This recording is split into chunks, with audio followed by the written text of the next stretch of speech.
let's talk turkey. When we talk about truth, there's a person's truth, and then there's a drug's truth, right? Those are very different things. For a while, the country was transfixed when all of the chaos happened over the 2.5 Men period that led to the Tiger Blood era and all of that.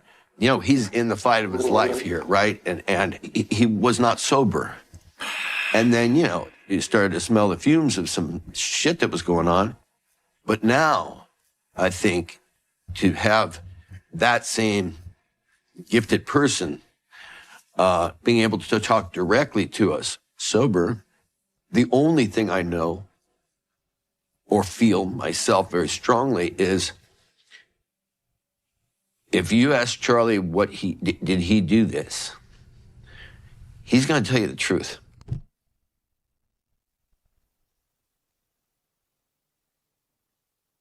It's a good day to be alive.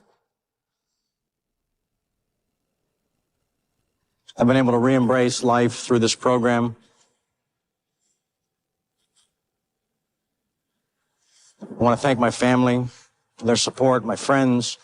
I want to thank my fans for all their support, their letters, kind words. And the next time we do this will be at a premiere.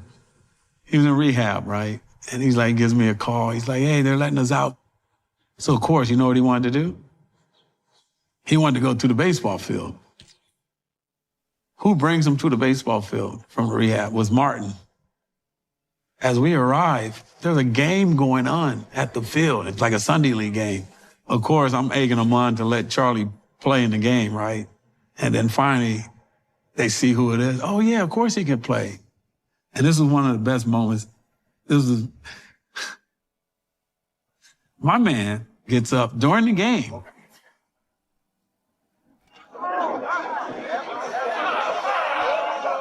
He hits a home run in front of his dad, just leaving rehab. That does not happen. I could not believe that actually happened, man. I wish I had the ball, but... It's nice to have a second shot, you know, second chance. And they say that success tasted the second time around is so much sweeter, and I plan on tasting that.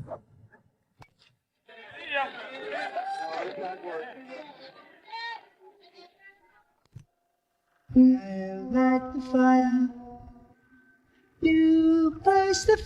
only parts that were being offered to me coming out of rehab were forgettable supporting shit. I was looking for structure, a 9-to-5 job.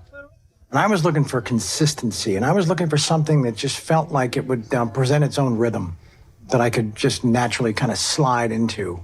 You know, I'd grown up on sitcom television and a huge fan of it. Our house is a very, very, very fine house with 2 cats in the yard.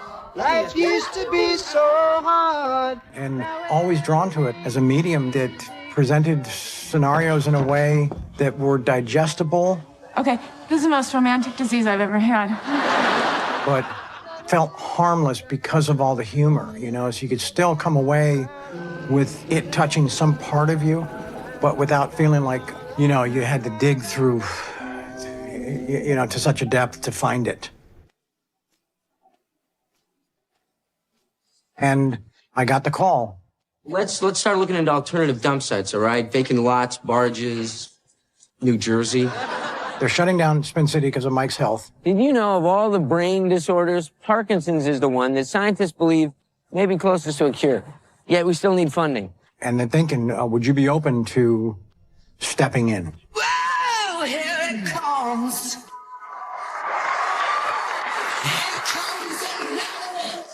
No, those aren't just big shoes to fill. Those are like stepping into the boots of the fucking Jolly Green Giant. What did you say your last name was again? Whoa, let's not rush things.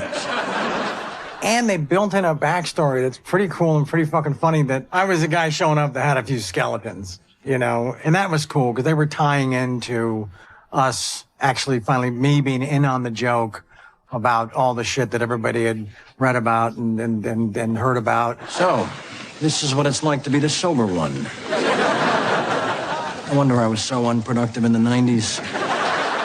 It was a good feeling for me because during Spin, West Wing was going on, right? So Dad would come to the condo on Tuesday nights, I think, but we were able to watch Spin and then watch his episode. And the ratings the next day, West Wing destroyed us. I'm really nervous and excited, and I'm happy to be here. And then I got nominated for a Globe. Not bad. You remember what I taught you? Is that the first major award that you won throughout your career? It's the only one. The only one, yeah. And still That's it, yeah. I've never been invited before, and I'm with my lovely fiancée, Denise. Hi, I'm Denise Richards. Charlie Sheen, Spin City. Denise, you were right. My lovely fiancée had a dream I was going to win. I know this girl named Denise. She makes me weak at the knees. When she holds me, won't you tell me, do you love me, Denise? Whoa, do you love me, Denise? I feel like so many people are going to be surprised that you would be in this movie. Why are you here? There's a lot of stuff that I know and I'm privy to that, and Charlie knows that I am. I want to be honest, peel the layers and be honest, because otherwise this movie is going to be a fluffy, glossed over, sugar-coated piece of shit. My dad brought my sister and I to see Platoon when I was a teenager because my father's a Vietnam vet. And no offense, my dad should have brought us to see like a movie with girls and makeup and stuff. He brings his daughters to see Platoon. And I said to my dad, would you ever thought that bringing me and Nellie to go see Platoon, that I would marry that fucking guy? Right? I met Denise on a film set. It's kind of a forgettable film called Good Advice. So we can enjoy the life we deserve and more. And more. It's an instant fantasy. Yeah, I mean, she was like the hottest woman alive at the time. He was like beating around the bush and was shy. And I was just like, spit it out. Do you want to go out to dinner or what? And then I think he got nervous about that. That's the thing that people would be very surprised by. Charlie can be very shy. Then he told me about this game. Are you a baseball fan? She was like, nah, not so much. I said, do you know what Barry Bonds is? She was like, I've heard of him. I said, well, he's on this epic record-chasing run right now. And the night you want to get together, he's going to be in Houston sitting on number 69. And she's like, okay, what does any of that mean? All it means is I can't miss this game. If you want to come over, we'll get some takeout. I didn't want to be the reason why he missed that game. He didn't want to cancel our evening together, which I thought was very sweet. And so against what my dad advised me going over there, I still went over to Charlie Sheen's house and watched the game with him. We microwaved our plastic meals. I brought mine that I had delivered for my delivery service. He had his. He was on the Zone diet. I was on a different one. It was very romantic. And we're watching the game, and like that entire season, I think he probably walked his first two at-bats. And I remember it was later in the game, might have been 7th or 8th inning. The pitcher made a mistake. He threw a strike. 69 home runs for Barry Bonds. The 1-1. There it goes! There it goes! Number 70 for Bonds. Over the right center field bullpen of the Houston Astros. And now I think we both kind of saw that as maybe a sign of something. And so the game ends, and we had a nice time together. I walked her to the doors at my condo in Westwood, and I said, well, excellent, cool. Let's do this again sometime soon. No pressure. He had a calmness about him, and he seemed very grounded. I was not making that first move. I'm a little bit old-fashioned that way, He wasn't the guy that people read about. He was very different. Especially sober. You're still trying to, figure out, how your body moves through space, And she starts to turn away. And then she grabs the back of my head and just pulls me into a kiss, Yeah, it was on.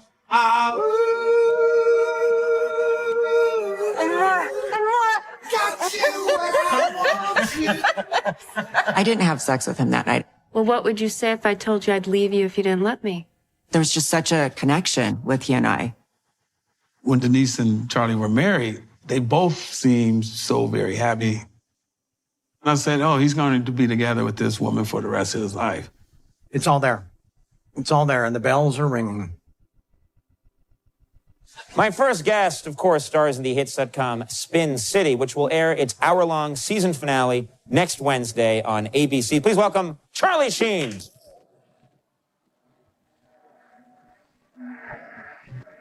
In that moment, life's pretty great.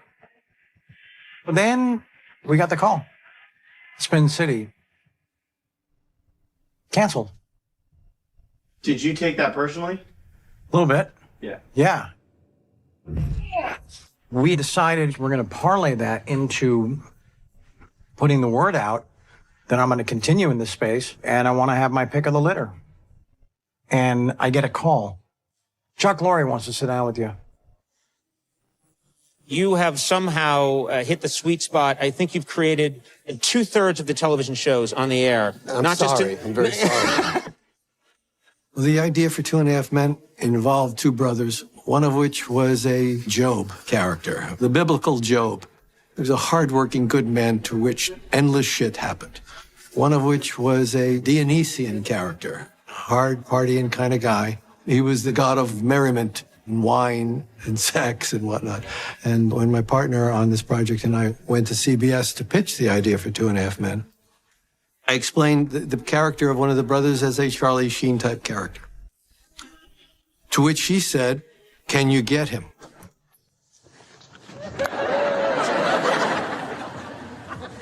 Oh, is she staying over? Because I may have parked behind her.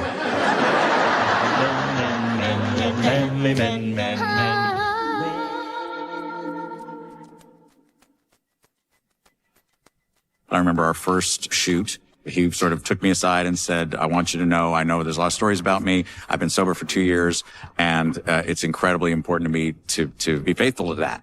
And I'm really trying to change my life. And I thought it was really interesting that he felt the need to express that to me. He felt the need to say, I'm going to be serious about this. Don't be worried. Sometimes in the middle of the day, for no reason at all, I like to make myself a big pitcher of margaritas and take a nap out on the Sunday.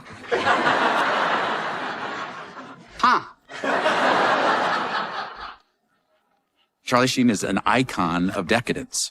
I mean, just say his name and everybody knows what that means. So everybody expects this Lothario guy, this guy who's got the quip handy, he could party all night, show up an hour late, breeze through makeup, saying hello to everybody, who's always going to be the cool guy in the room. But you start to realize, oh, okay, there's a lot going on there that he's covering. Charlie's actually this mass of fears. Once I understood that, I understood a lot more about Charlie. But he goes in and out of being able to have a healthy way of dealing with that, and then an incredibly destructive way of dealing with that, which is, you know, the drugs and the partying. At the risk of dating myself, there was a Dean Martin quality, an effortlessness. He played a guy who was inebriated with great class, which Charlie did as well. I think Charlie made what otherwise would be a disreputable character lovable. Charlie's Angels. That's Charlie Sheen's brilliance. That's his comedy chops. That's his acting skills. Let's have a look. Okay, in my defense, it's a little cold in here. I thought he was always going to maybe be more of a comedic guy because he had that natural ability that you can't teach someone. He had that. And he would love to have that last line before he walked out of the room. You know, I didn't know how that television world worked, but I knew it was a lot of work. This is a support group, John.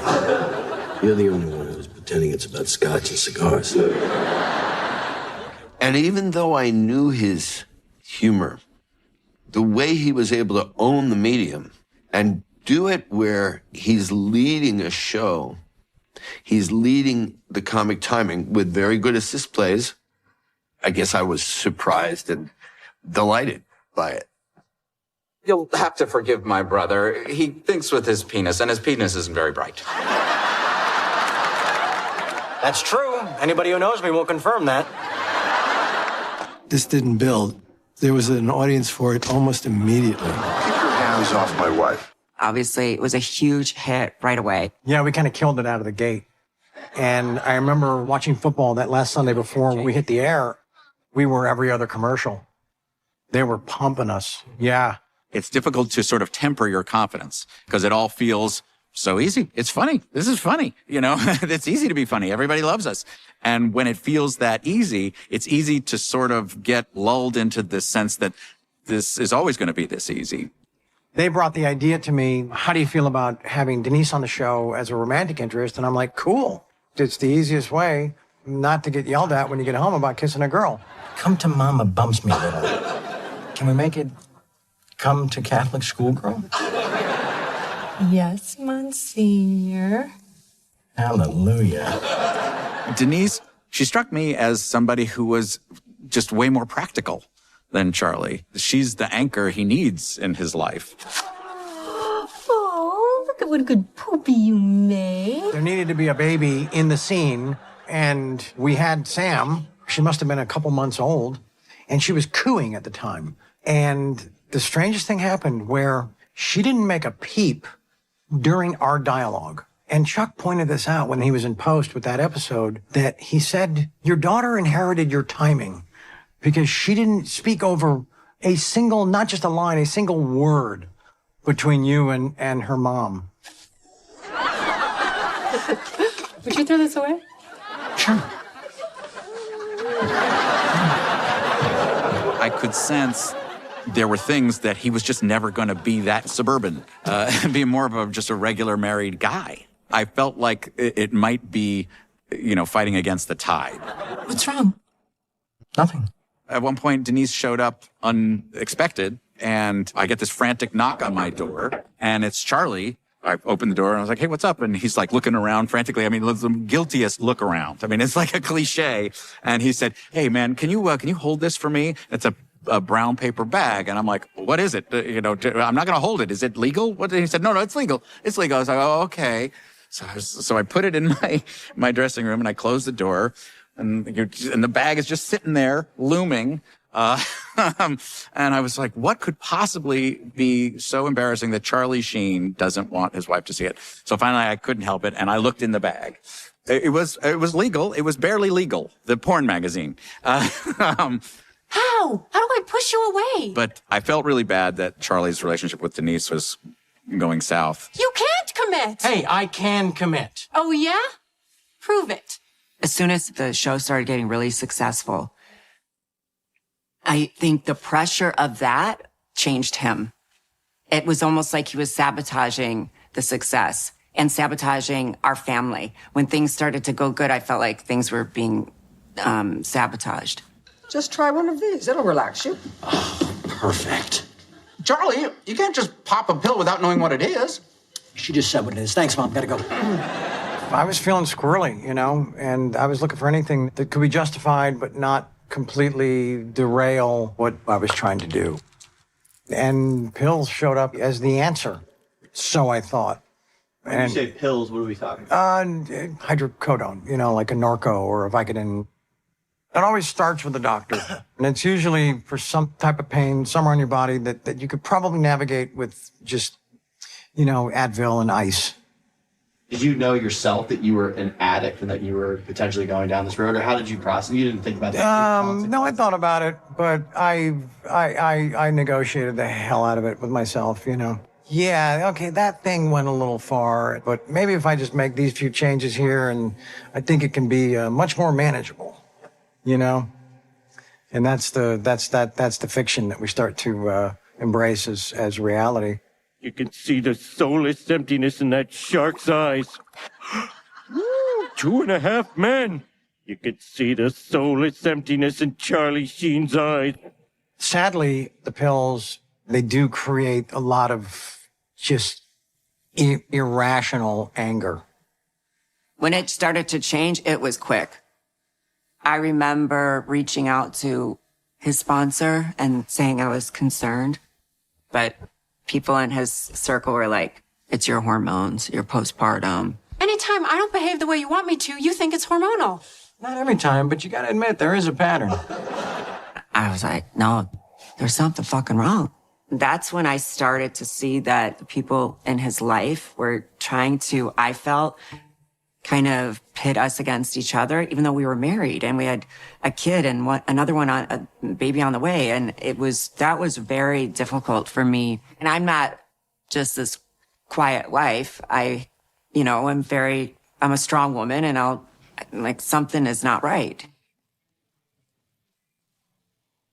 Sheen versus Richards on top in G. A California judge ordering Charlie Sheen to keep at least 300 feet away from his estranged wife, Denise Richards. Yeah, I had the snap aggression because you're not mad at the person.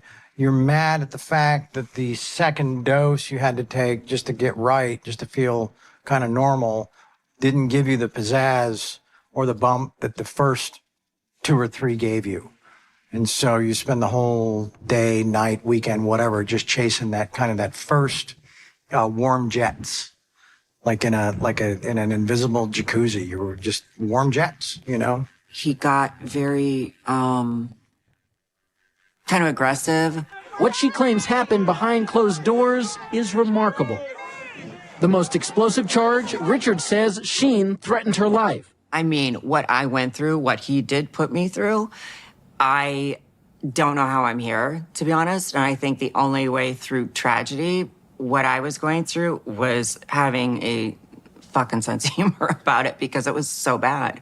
It was so bad. So, and we can joke around like stupid shit. I know the outside people would think we're crazy, making fun. Oh yeah, I remember when you took a baseball bat to all the TVs and shit like that or whatever, and we talk. It's like, it sounds horrible and very dark, but for us, that was the life getting through. I think that if I wasn't a strong person, I would have gone down a very dark road just to deal with all this shit. It was a lot. I made it a lot more difficult than it needed to be, you know? And I own that. And I feel awful about that to this day. Do you think he really even cares about the kids? The video's out there. Ever get any easier? No, no one wants to be down here. This isn't for publicity. This is embarrassing and humiliating, and it's for my kids. At that time, Denise and Charlie, he had 2 daughters. I said, if he's getting a divorce, it probably had to do with him being back on something. Denise and Charlie, it was like unbelievable. But now, what's unbelievable is how ugly and nasty the divorce battle between Denise Richards and Charlie Sheen has become. Because of the problems Denise and I had when Lola was born, I didn't have a chance to, in her early part of her life, to really bond with her. I always wanted him to be sober growing up. Just because you can't really have a real relationship with someone who is going through addiction. It's really hard because they're not in the right frame of mind and they can't really talk to you the way that they would want to talk to you. So, yeah, I really was never really close with my dad when I was younger. I was always the one who was told less, I think because they wanted to protect me. I did want us to just pretend like everything was fine in front of the kids. It's not their fault we got divorced. They didn't ask to be born into a broken family. They didn't ask to be born into a family that is super public and all this shit.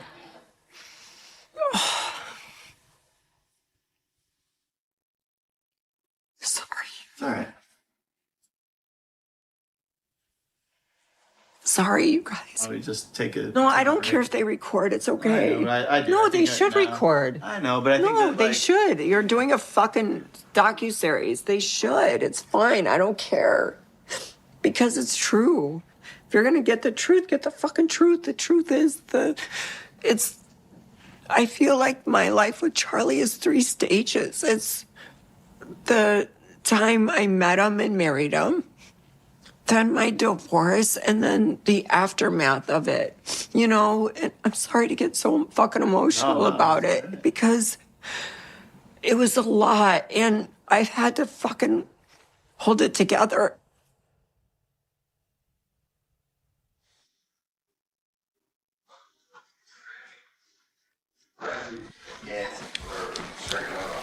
Like this? Ferris Bueller's Day Off. Oh, you know what I remember him from too, being young? Oh, he was the hot football stud, Lucas. Yeah. Because he was just the hot, because I loved Dirty Dancing. I was a dancer growing up. So, of course, I remember him from that. Just to make sure we're clear, he wasn't in Dirty Dancing. Oh, my goodness. So I think they literally had just gotten divorced. And then that's when I met him. She showed up like a lighthouse in a frickin' storm. It was at a party at a friend's house. We talked, just, spent an hour together just casually at that party. Found out she was 5 years sober. And I got her number and we talked a few days later. Then I went to her house and we hung out, said goodnight. It was all very old-fashioned, I just dug her spirit, man. I dug her light. I dug her energy. When Charlie got remarried to Brooke, I was not able to be there because I was on a movie, so my wife went. And my wife called me afterwards and said, "Oh my God, I have concerns," is what my wife said. She said, "Okay, I just want to tell you the toast that Martin Sheen made at the wedding." And I said, "Okay," I braced myself. And he apparently stood up, said, "I hope you two know what you're doing," and sat back down. That was the entirety of Martin Sheen's toast at Charlie Sheen's wedding. Brooke is from Palm Beach. And I told the parents, don't let your daughter marry him. I think he's wonderful, but he's a disaster. Don't let your daughter marry him. You know how one thing leads to the next thing, and marriage and children. Huh. When the boys were born, they both had these heart problems, and they couldn't get the show to shut down. So I was basically sleeping at the hospital and trying to learn my dialogue there and going and checking on them all hours of the night, and then trying to show up for rehearsals and run-throughs and, on the phone with Brooke in between every take, and just really generating a ton of resentment that the show still mattered that much when the stars' kids at birth were in tremendous peril. I mean, the kids are fine. It was a temporary thing, and they got through it, and they're tough as nails. But, yeah, at the time, it was scary, man, I'm not placing any blame. I'm just, trying to trace kind of the way things developed or unraveled or both. And I remember the night that 9 years of no crack came to a tumbling, spectacular close. She's in the bathroom with this girl, and I can hear him doing blow. And I start banging on the door, and they're like, "What do you want? Don't be a party pooper." And I said, "If you're going to do this shit in my house, you need to stop wasting it, and you need to do it properly. Let me show you how to cook this shit up." And it was on.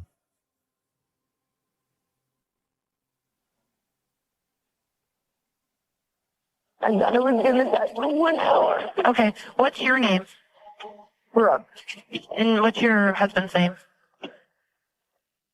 It's Charlie Sheen.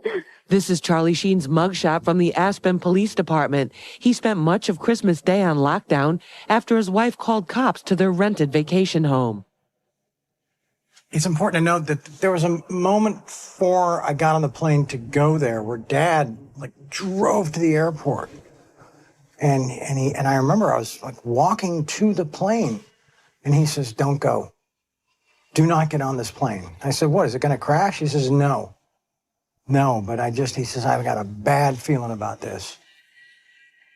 So he was the messenger that was sent to prevent all that heartache, I can't talk too much about, because we don't really know if she wants to speak to it, Tell me exactly what happened. My husband had me with the night, and I was scared for my life, and he threatened me. We went hard fast.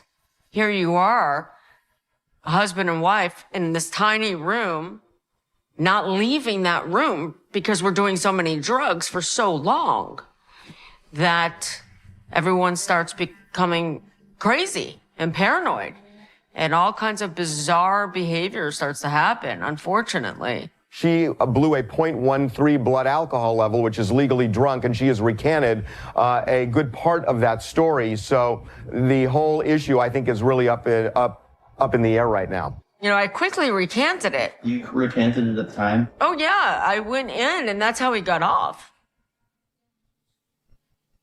Yeah. Because I had to recant my story. And I remember the DA being very upset with me. What do you mean you had to? Tell us that.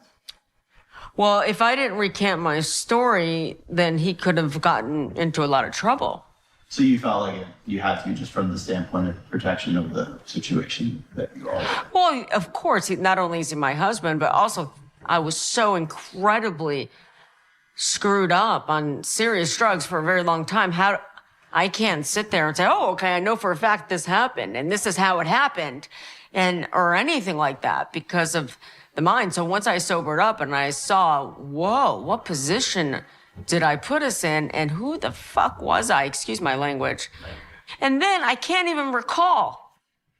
There's another thing. It's not like I have these specific memories of the night. And I was like, well, this happened and this definitely happened. And I'm the victim because of, no.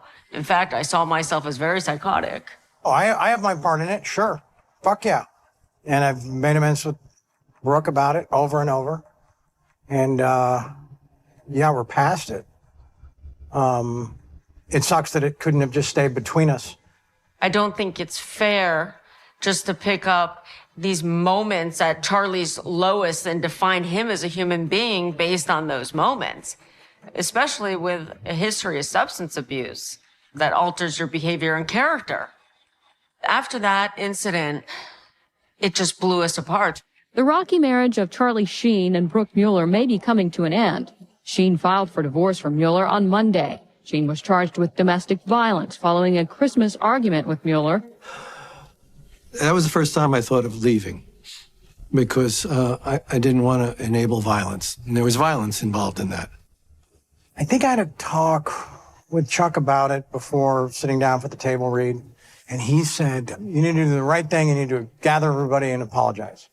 I said, I'm not doing that. They have to have that, you know, glom onto that with this big presentation that would have just been a fucking performance piece anyway, you know? I brought this shame on myself. I hurt my wife, my kids, my mother. Tiger Woods' career tanking after his scandal, but Charlie Sheen's career taking off even as his troubles continue to pile up. 2.5 Men topping the ratings on Monday, just days after his assault arrest. Charlie Sheen's not hiding himself, and the public has kind of accepted it, whereas a guy like Tiger Woods, we imagine him as this squeaky clean, perfect athlete, so he does something wrong, and the public turns against him immediately. It makes enormous amounts of money for CBS in ad revenue, $155 million last season, all told. They would rather not have to put up with Charlie Sheen's behavior, but they're sort of stuck. No, Les Moonves showed up to his house, he said, at 9 o'clock in the morning with the head of Warner Brothers Television, and they said, here's 2 statements. Either we're putting out a statement that you've gone to rehab, and we are going to resume filming when you come back. Or this statement is, the show is canceled and we're done. He's in the midst of falling apart in every way that I can imagine, and he's renegotiating his contract for another year of a show that I'm supposed to be on, too. Charlie, it's Alan, your brother. No big deal. I remember saying, dude, I don't know, man. I just feeling emotionally done there. You know, and I get there's a ton of money at stake, and I get there's a lot more juice to be squeezed out of this thing, but I don't know how much juice is left in me. And I do fear if I go back, it's going to go terribly wrong. I said those words. Apparently they had pre-sold a couple extra seasons of the show. So, you know, it was worth their while to spend this astonishing amount of money on Charlie. Jimmy Stewart, what was that called? And it was a game of telephone. Yeah, between Moonves, my lawyer, and myself, and us, you know, rejecting, and really calling his bluff. The dictator of North Korea was a guy named Kim Jong-il. He acted crazy all the time and thus got enormous amounts of aid from countries who were so scared of him that they would shovel money at him. Well, that's what happened here. His negotiations went off the charts because his life was falling apart.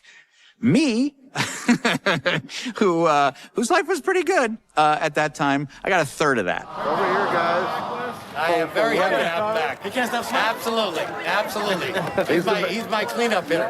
Charles the best. CBS was really asking for it, and they got it. Charlie Sheen has signed a 2-year deal to return to 2.5 Men at $2 million an episode, making him the highest-paid TV star in history. They made the biggest deal in history for any other actor on television at that time, and I think to date, actually. After his big contract, I was actually upset with his people. Like, why are you guys putting him on a show right now? Like, he's not well. But they just see the money and just want to keep on going. It was all anybody can focus on was that he was going to be the highest TV paid star of all time. Yeah, that was a lot. It was too much money to give a guy like me in that, mindset at that time. It was a recipe for disaster. How I would love It does not 1 always try. hour with you, 1 hour Sometimes just dark being side. with you. Where are we? We're sitting in my condo in Hollywood, California, which I got from Charlie. Well, I was kind of like working for him. I went from being a petty dealer to making so much money I didn't know what to do with it. Marco, a.k.a. Phil Hines, spelled just like the ketchup, is a friend of mine. And I don't remember exactly how we met. I had just got out of prison and I get a phone call. He goes, "Hey, man." I'm like, "Bro, who are you?" He's like, It's me, Charlie Sheen." I'm like, "Oh my God, this has got to be a fucking prank." But I kind of recognized his voice because the only shit they played in prison was Cops, George Lopez, and 2.5 Men. At that time, I told my friend Barbie, I'm like, "Hey, are you down to go party with Charlie Sheen?" And she's like, "Oh, hell yeah. Charlie Sheen? I'll fuck him for free," she said. Every night for like the first 2 weeks, then to like every other night. And each time I would go to him, it was $15,000 every single time. Sometimes 20, sometimes 30. It was just like amazing. Like, oh my God. There were some nights when it was just he and I, just hanging out, drinking and watching movies and listening to music and just doing like normal kind of fun shit, but just super high. It was a tough decision because I had just got out of prison for a transporting charge. And I just wanted to walk in the right direction in my life. But then this opportunity came up and like, it was just like, kind of like winning the lottery. I mean, like, who wouldn't want to do it? Every now and then, he'd start to do little things like he'd miss a day of rehearsal. In the back of your mind, you were always wondering, well, I want to give him the benefit of the doubt. He shows up on Friday when we actually shoot in front of the audience, and he knows his lines, and he does a great job. Now will you admit you've got a problem? I really don't know. I think the last couple of years of the show, I was certainly aware that things were coming unglued, and I was probably in a great deal of denial about it as well. So. Your mind goes into denial thing because your livelihood depends on his livelihood. Everything's going to be fine. Everything's going to be fine. We're going to be fine. It's all going to be fine. Give me the phone. Give it. It's here somewhere. Hold on. Okay. Let me just set this. Sorry, it's a deep pocket. Hold on. If you know what I mean. They would call me all the fucking time to go there because I can't get fired. I was your ex-wife. I was already fired. So when they were desperate, they were like, "Could you please come over and see if he's alive? We haven't seen him for 2 days." And so then I would pound on his door, and then I'd keep pounding. I'm like, "Open the fuck up." And I remember I brought food, and John Cryer was there when I get there. And I'm making sandwiches, and John was super nervous. And he goes, "What are you doing?" I go, "Well, he hasn't eaten, and I'm making sandwiches." And then you see 2 or 3 hookers come downstairs. And I remember John asking me, you're making them sandwiches? I go, well, yeah. I mean, what am I going to say? Sorry, because of what you do for a living, you don't get one of my white trash mayo mustard, turkey, cheese, lettuce sandwiches. It wasn't like I was making a gourmet sandwich. Like, I'm trying to help keep him good. That's the chair that you just fucking broke on you, made you bust your ass. What are you gonna do with it? Of course it is. Sometimes he would smoke so much crack, he couldn't even speak. He would speak in tongues. He would call me and be like, I'm like, what? Piece of crap. I wake up one morning and TMZ is reporting that Charlie's Mercedes is at the bottom of a ravine. And I'm like, holy crap, did he drive off a flippin' cliff? So I go into work that day and he comes in, he's like, hey man. And I'm like, hey, because I'm looking him up and down to see if there's scratch, because I assumed that he was loaded. He drove off the cliff, somehow survived, and then had to climb up the cliff to get back home. That is not what occurred. Charlie Sheen's Mercedes was stolen from his home in Hollywood Hills, then pushed off a cliff along Mulholland Drive. And then it happened again. Twice in 4 months. The same clip. But he just appeared to take it in stride. Gotta be something else going on in the world right now, right? There's so much about his life that I will never understand. I could not live with that in my life. That somebody stole my Mercedes and drove it off a cliff twice would be something that would make me have a hard time sleeping at night. And then it was starting to show in the work. Look, I understand your concerns, but it's not like that. I could see his timing was off. He was clearly overcompensating for being loaded. He would come in and he would be super friendly to everybody. Hey, everybody, how's it going? And, and he would hug crew members, who were like, hey, hi, Charlie, good to see you. What? Hey, great. Okay. And that's when I was worried about Charlie every day. Every day I was like, is this the day that we're going to lose him? I considered Charlie a friend, not just a colleague at work. But there was fear that tragedy was right around the corner. Yes, hi. My name is Dr. Nassif. I live in Beverly Park at Beverly Hills. Yes, sir. I just got a call from the residence of Charlie Sheen. He was very, very intoxicated. Also, apparently in a lot of pain. Kind of weird, the phone call I received. All right, sir. Troubled 45-year-old actor Charlie Sheen is back in the spotlight. Yesterday morning, he was rushed to Cedars-Sinai Hospital in Los Angeles. His father, Martin Sheen, was spotted there later that day. TMZ reports Sheen was taken out of his home on a stretcher and loaded into an ambulance. You're hearing things from TMZ. You don't know what's true. You don't know what kind of shape he's actually in. He's in detox after a cocaine and alcohol-fueled party a witness says lasted for days. I've never seen someone so self-destructive. I thought maybe it was almost like a suicide binge. We were all sure that he had OD'd and that he was probably very near death. And it was terrifying. But he just kept saying, no, I'm in the hospital now, but next week I'll be ready for the show. Guy eventually shows up and he opens up his bag and he just dumps open, I would say about 5, maybe about this big. A tennis ball size of cocaine. I would party with him for weeks at a time, which turned into months. And sometimes my body just wouldn't take it no more. And I would go home and sleep for a week or 2. And then when I would go back to party, he was still partying every single night. And I thought to myself, like, damn, this guy's not human. Charlie Sheen's biology, whether you're talking about that or just surviving the kind of stuff that he has, it's a different chemical reaction.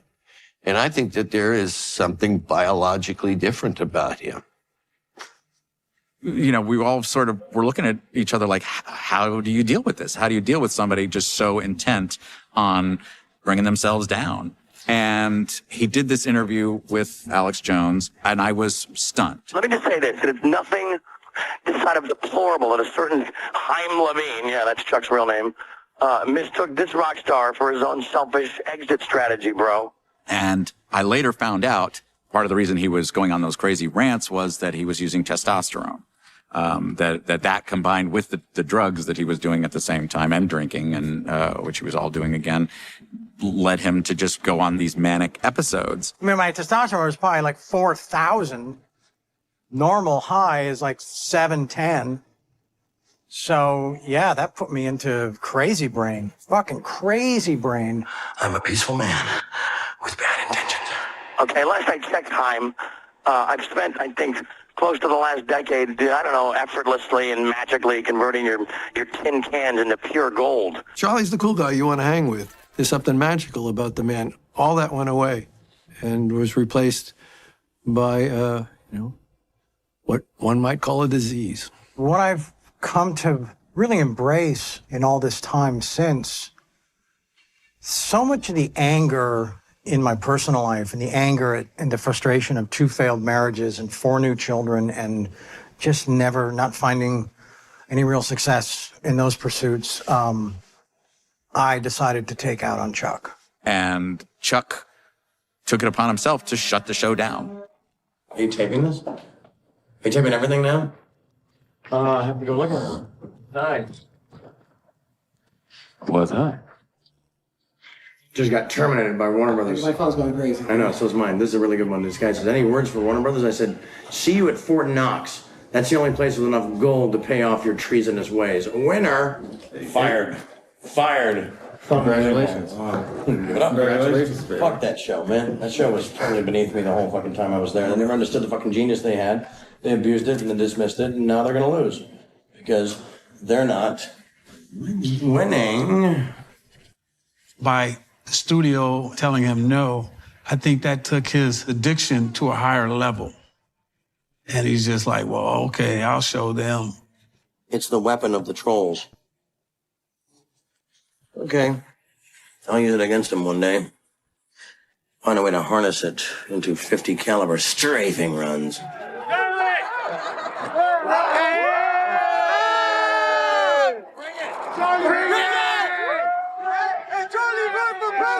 So much of the public were cheering it on. You're my hero, Charlie. You're my hero.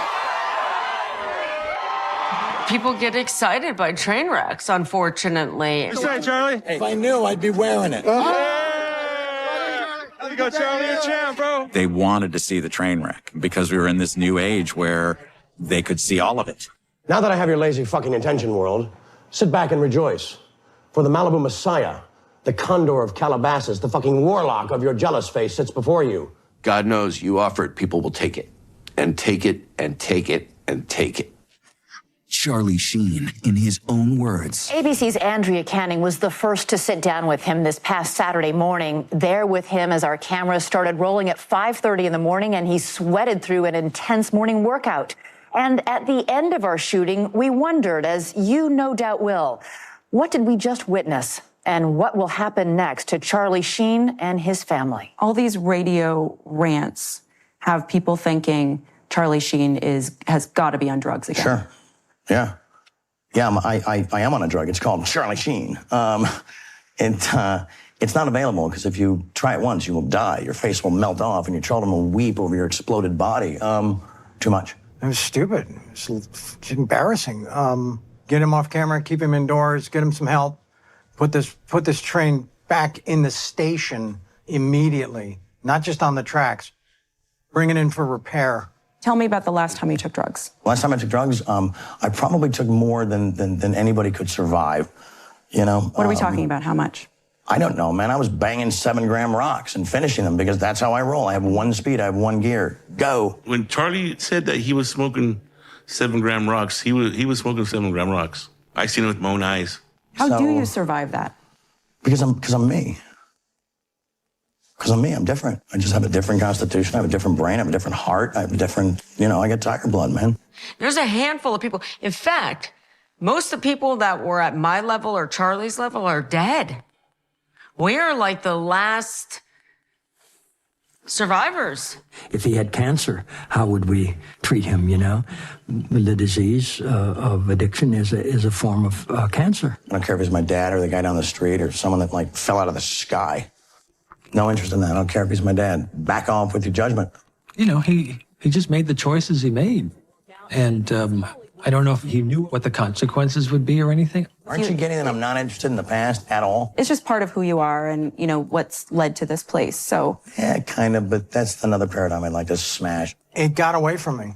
We win so radically in our underwear before our first cup of coffee. It's scary. Sheen calls them his goddesses. Are you anti-Semitic? Yeah, no, I'm not. Why would I be? I mean, based on what? No, that's a mindset that I would never entertain. He goes by the name Chuck Lorre. His real name is Charles Levine. Right. But you chose to call him Chaim Levine. You took the Hebrew version, which I think people were wondering, why would he do that? I read it off a vanity card and said it as a joke. I don't know. I didn't make a big deal about it. Sheen says he saw the name on one of the title cards Lorre inserts at the end of each episode of the show and was simply trying to be funny. It got away from me, and the public outcry to keep it percolating, to keep it thriving, to keep it crazy was where I was taking my cues. Okay, your passion is coming off as erratic to Right. people. Well, you borrow my brain for 5 seconds and just be like, dude, can't handle it. Unplug this bastard. Yeah, because it fires in a way that is, I don't know, maybe not from this particular terrestrial realm, you know? When you got tiger blood and Adonis DNA, man, it's like, get with the program, dude. You've been given magic. You've been given gold. It was intoxicating, the response to that one interview. Charlie Sheen is getting more popular by the day. He gained more than 1 million followers on Twitter in 24 hours. It's the Sheening of America. We're just sheening our heads off. Sorry, Middle America. Losers winning. Bye-bye. Sirius Radio devoted an entire channel to him for a day. Tiger Blood Radio.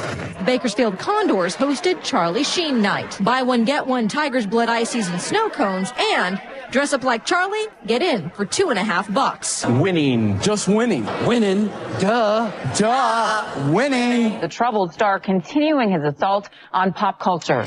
It's kind of an gnarly image. I'm burning my own face, but I can't feel the fucking heat. But it's his references to warlocks and himself as one that has some people in Salem a little upset. You shall speak the names of the craft no more. Charlie Sheen is not a warlock, for a warlock is a wise person who understands the ways of the spirit world.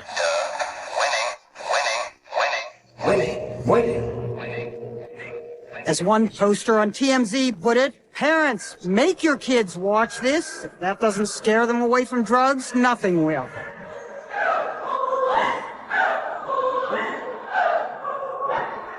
I went over to the computer and I pulled the cord out. Went over to the thing, turned off social media, turned off all of it. You know, I had to just keep the faith and the thought that he knows we love him. We know he loves us. Hopefully that's enough. Police removed his twins from the home, prompted by a restraining order from his ex-wife. The incident was caught on tape by Radar Online. With the boys, they didn't have anyone, and I'm like, it's either that or they end up in foster care. So I took them for almost a year. What about as a dad? I mean, your kids were taken away last night. Are you hurting at all? Yes, I am. But on a battlefield, it's emotion and ego and panic that get in your way. I was pursuing a lifestyle that didn't fit the reality. There was a huge lawsuit at the time with the studio. And so they were hanging on to a bunch of dough that they owed me.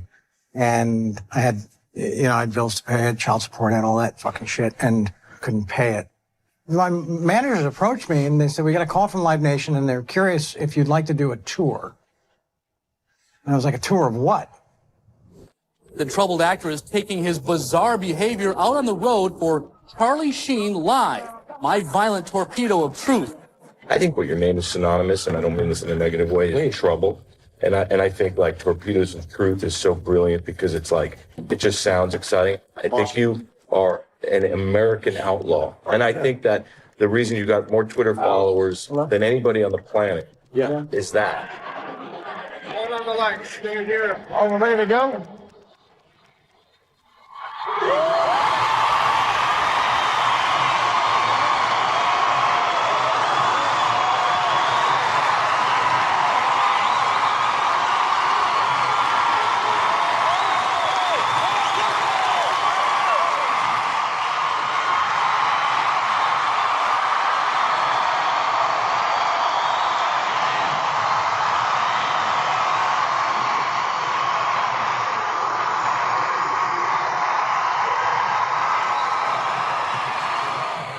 I think that a lot of people in the audience enjoy Charlie Sheen vicariously. That he's living the life that they want. And a lot of them enjoyed the fact that he could have the highest paying job on the earth, say this to his boss, say this to his boss's boss, give everybody the finger, live his life, do every bit of drugs that he wanted. And they were mad that anybody was holding him to a limit, that anybody was stopping him, really pissed them off. This looks pretty good. I like that. Whatever. You know, untreated crazy over time doesn't get better. It gets fucking worse. And what do you say to the people who say that you're crazy or bipolar? You're addressed a little in the show, but... They don't know me.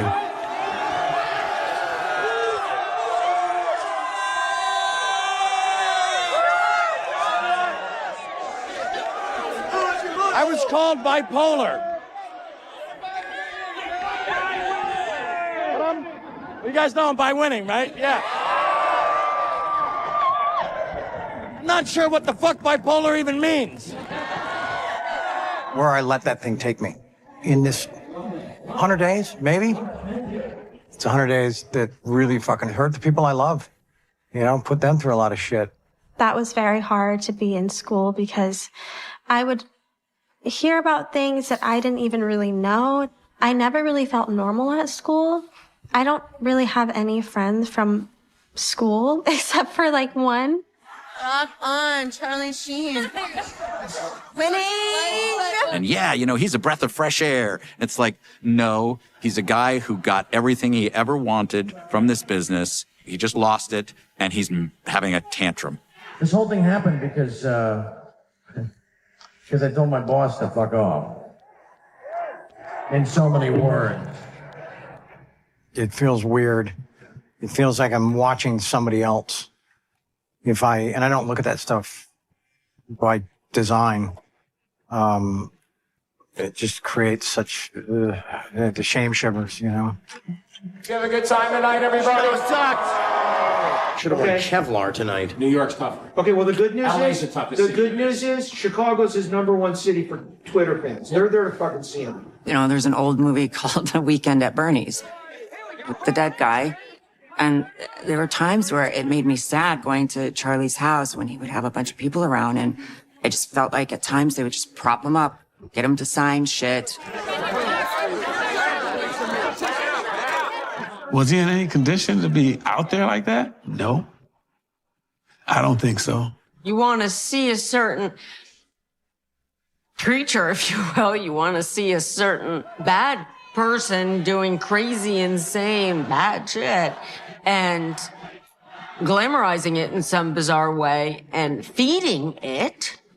And then at the same time, demonizing. Everybody in every other city that bought tickets, you just lost your money. He ain't gonna show up. It would have been nice. Somebody stepped in and just was like, whoa, hey, whoa, this is not a spectacle for everyone's folly. This is a man that's in trouble. It was a bunch of babble that no one could even understand. It was so stupid. I feel sorry for anyone who pays for these tickets for other cities. If one more fucking person tells me just tell stories, I'm gonna tell the story of their firing. But again, you know, I had to agree to all that shit. You know, I lit the fuse. I kind of had to deal with the concussion, size of the blast.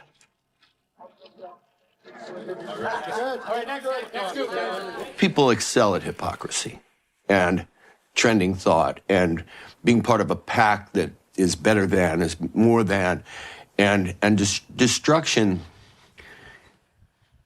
I don't think it adds to anybody's happiness, but it's very stimulating when you do it.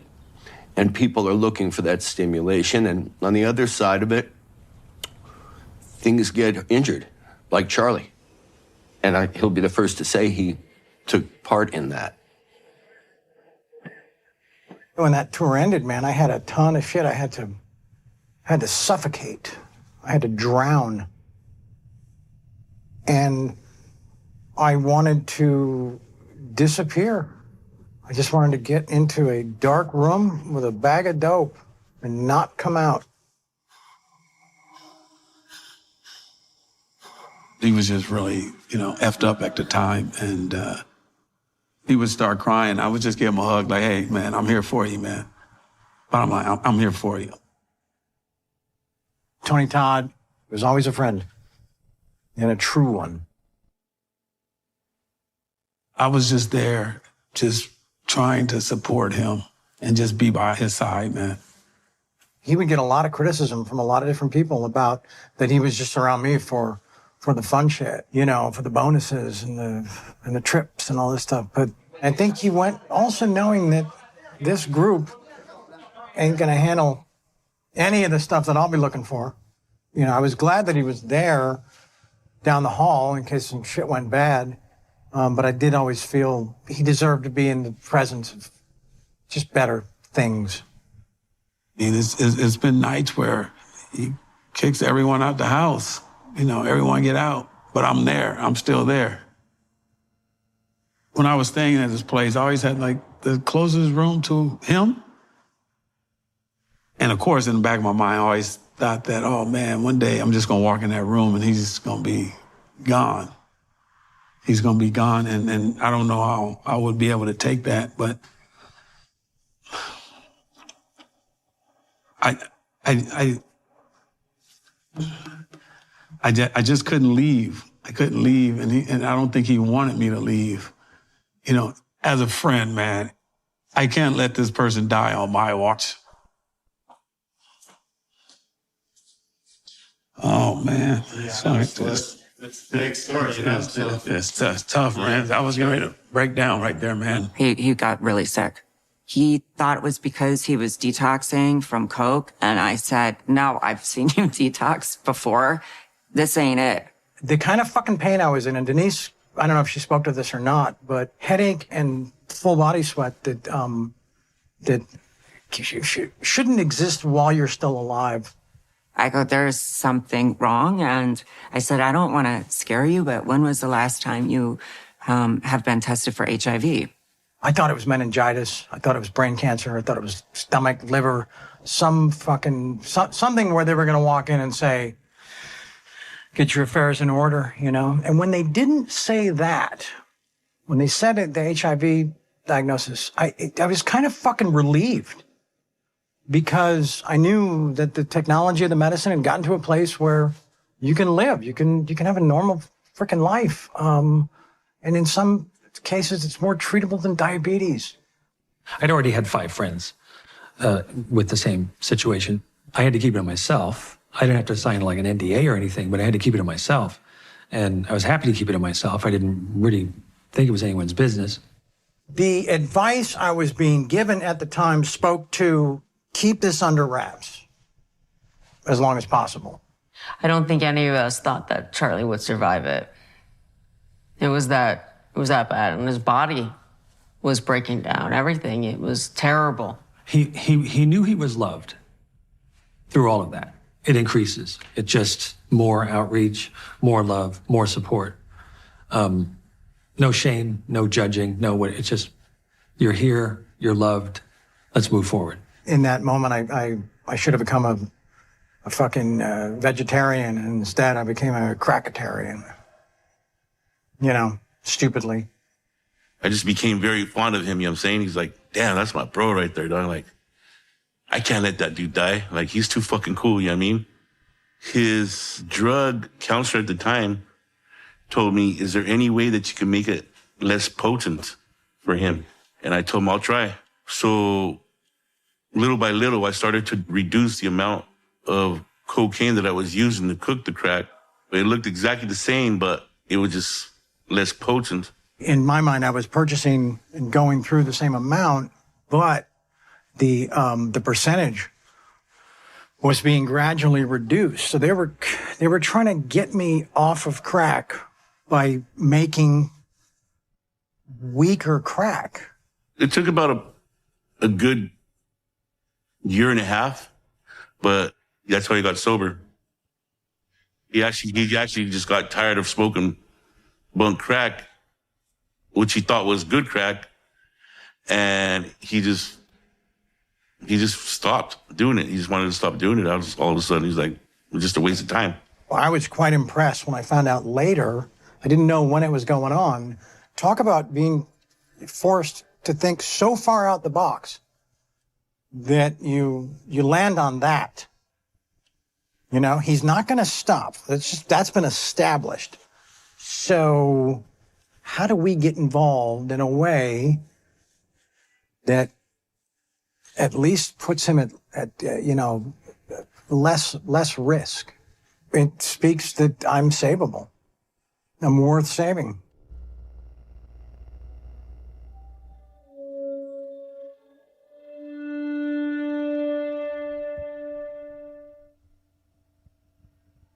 I don't like to think of people by the worst thing they've done and the worst person they've been, because we're all complicated and we've all done things we're not proud of and we've all done things that we are. And I try not to judge. And seeing, somebody is capable of being a regular guy go off into that, you sort of go, oh, okay, something is broken in him that may not ever be able to be repaired.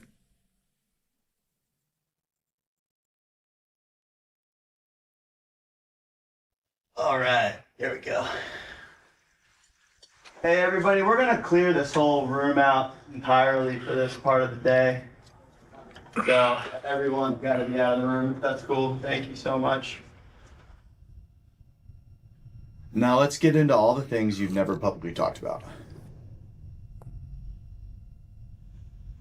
Yeah, last night, knowing that we were on the eve of doing this and what this part was going to involve, I was trying to remember what the feeling was. What was what were the feelings that were really familiar? And what I connected it to was the night before I had to go testify in the Heidi Fleiss mess. And just what was expected of me then and what I knew I had to do and what my marching orders were. There's effectively a gun being held to your head at that moment. Sure. And in this situation, you're walking into that discomfort, right? Yes, because just certain things, certain behaviors, certain instances, memories have just for too long had too much power over me, and I'm tired of being held hostage by them. The Corey Haim allegation, did that happen or did that happen? Absolute fucking bullshit. This is where everybody's gonna pause the doc and go find the fucking story and go for it. At that point, they'll have read more of it than I have.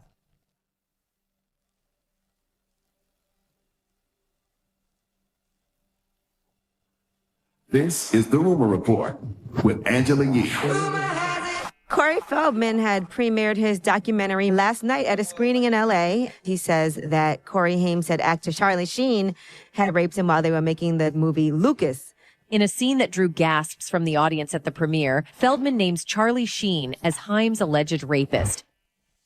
I should have taken legal action against Feldman. There's a lot of good people in this industry, but there's also a lot of really, really sick, corrupt people in this industry. But I didn't feel like giving that clown that much more, content. He just went out of his way to launch this thing, and we were friends back in the day, or so I thought. It's a piece of vile fiction, is what it is. The guy's mom came out and said, "This is impossible. This is impossible." So yeah, no, that one was just ugh, fuck off,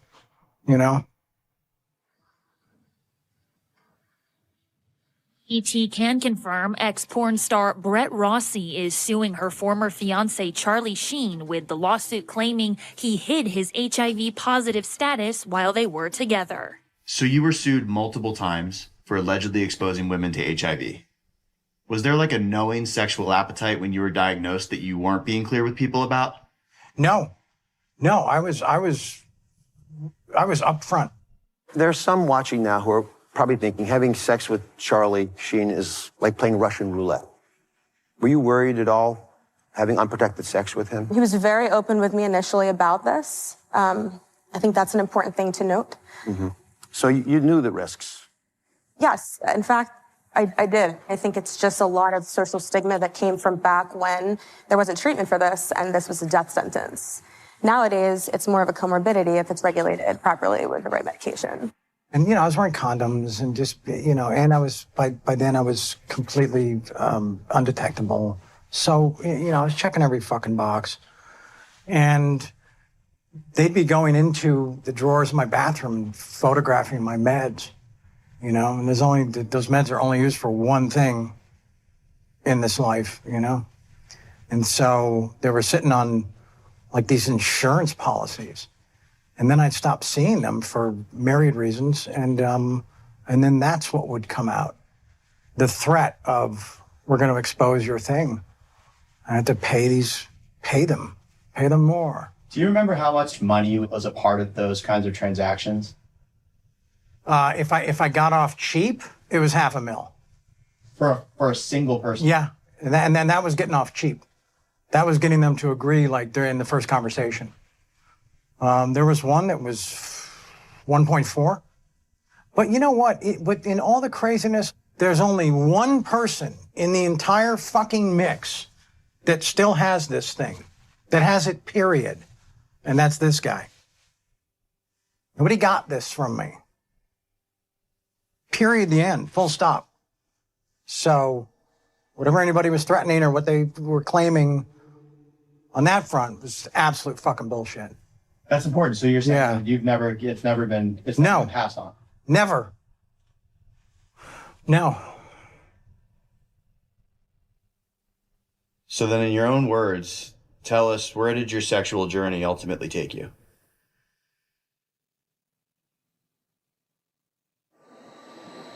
The tour is important because that crack cave I had to go into, coming out of the insanity, that's when a lot of the hypersexuality occurred. I think the best way to describe it is, crack is or base cocaine, the higher brow version of crack, is a very sexual drug. And, if you're looking at a menu, at some point, you're gonna turn that fucker over. Oh, shit, what's all this? Huh. Yeah, let me start with, let's go with that as an appetizer. You know what? Yeah, here's what I'm thinking. Let's just go with one of each. This bring me the chef's surprise, So rather than really talking about what's on the other side of the menu or what dishes I specifically ordered, I think there's enough people that are going to come out of the fucking woodwork when they hear me present that and claim a lot of stuff. And some of it will be true, other parts of it won't be. But at that point, it's out of my hands, and I guess I encourage them to just have at it. So this is the first time you're speaking publicly about having sex with men. Pretty crazy shit. How does it feel? It's liberating. It's fucking liberating. And it's... like finally be able to say things. Just talk about stuff. It's like a train didn't come through the side of the restaurant. A fucking piano didn't fall out of the sky. No one ran into the room and shot me. And so, no, it's uncharted.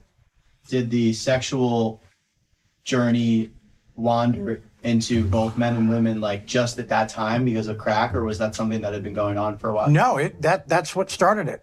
Okay. That's where it was born. Or sparked. And then in, whatever chunks of time that I was off the pipe, trying to, navigate that, trying to come to terms with it. Like, where did that come from? Why did that come from? Or why did that happen? And then just finally being like, so what? So what? Some of it was weird. A lot of it was fucking fun. And life goes on. Look at the state of the fucking world. Look at the unflushed fucking toilet that we live in today and where we're headed. And like this The other side of that menu really fucking matters. It really fucking matters. And so what? Someone doesn't hire me because, oh, he did all that shit. Whatever. Didn't want to work with you anyway. But it's not as though you were sitting here being like, I fucking hate that happened. You know what I mean? I'm just... Oh, now I want to nuke the other side of the menu? Yeah. No, I don't. Yeah. I don't. Because that wouldn't make any sense. Yeah. That just doesn't. I think there's nothing rational about that. So walk us through how we end up here today, 8 years sober. I knew that the hourglass was down to its final few grains, you know, that, yeah, I could just feel it, you know, and I was one of these people that was still, you know, carrying the torch for, I'm not doing crack, I'm not taking pills, I'm not doing all that garbage. I'm just gonna drink. Jaden. Yeah, I'm Charlie. Nice to meet you. Sorry, I'm so fucking No, you're cool, man. Hi, sweetie, how are you? Good, how are you? What's your name? Tamara. Tamara? Hi. Awesome. Wow. Yeah. No, that I think booze is the gnarliest drug on the planet. You know, I had been drinking in the morning, and Sam called and said that she had a hair appointment up in Moore Park, you know, and she was 12 or 13. And she had to be there like in an hour. It's like, shit, because I never drank and drove. So Tony was close by, and I said, we got to get Sam up to this thing. I can't drive. Had a few pops, and he was like, you got it. So we got her up there, we're on time, and everything was smooth and cool, but it was the drive back, you know? It was the drive back that broke my fucking heart. Because I could see her like I wasn't driving, so I couldn't really see her in the rear view, but I could catch little pieces of her in the side view. And then she was just back there, and I don't think she was on a device of any kind. She was just kind of, and I knew that she was back there wondering, why isn't this just a me and dad trip?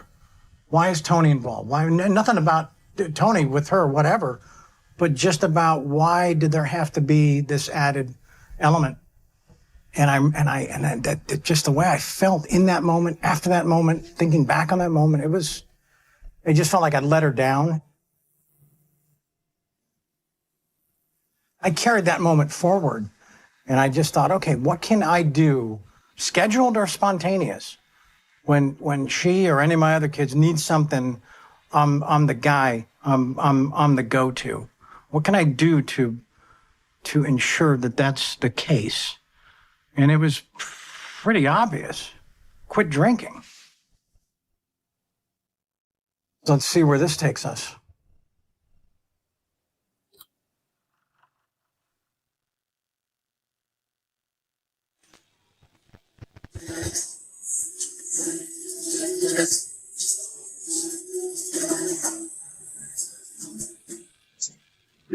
Well, I only recently started living with him and stuff, so we're kind of opposites right now. Yeah. I forget everything. He remembers everything. So, with bottles, I always open bottles a little bit and then don't finish it, and then I accidentally leave the bottle out and then get another bottle to drink, and it drives him crazy. Even though a lot of our personalities are really different, they kind of fix each other's mistakes. When she's sober, she's great. So it's as long as she's sober, I'm happy. So her timeline for recovery is just different from mine. That's all. And so, she's chased the dragon a little longer than she probably should have. But she's starting to see that, if you keep trading people for drugs, at some point you're just going to be left with the drugs. Yeah, Charlie really stepped up when my stuff was going dark, and it was really dark. And he had all the reason not to be there for me, because when you're not in your right mind, you become a terror for other people in your life. And now he's taken the role of the one who is the responsible protector, especially with the boys. Oh shit, they're filming this. Yeah, we popped up. Okay, so hold on. I didn't know that. Hey, how are you? Hi. Hey, good to see you. Wow. How's the interview for the documentary going? It's going so great. Awesome. Thank you for asking. Awesome. Good. Well, we're honored to have you participate. Well, thank you. The honor's all mine. And so now he has this role that is very different than the role he used to have. And it's pretty beautiful, magical, and I think it's like a perfect living amends. He's already gone bigger and better than anyone ever can. That's called his kids, right? You can't, there's no bigger movie than that, right? There's no bigger stardom than that. I always call him when I need something, anything. I always feel like he's the first person who will answer the phone immediately. And he'll also drop everything to come help me. We started getting pedicures and smoothies together every 3 weeks to a month.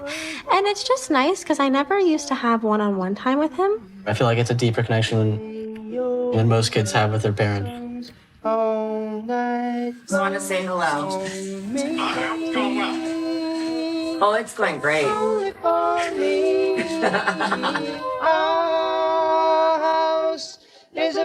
I still love him. With 2 cats in the yard, life used to be so hard. Now everything There's is easy 'cause of supporting players that are more important in the story than myself.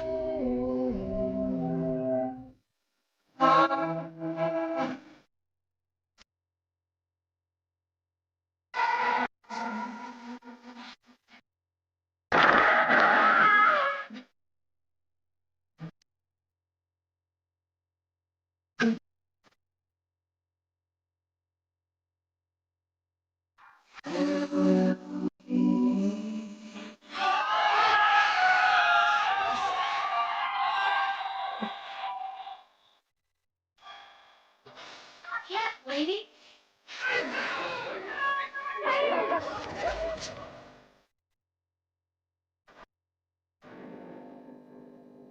I can't imagine being my dad. Can't even imagine it. We banged heads a lot over the years. We haven't for a long time. We came to a place that's been beautiful. It's been nourishing. What is true is that I'm proud of you. You're my boy. And I love you. If I could put it in one word, gratitude.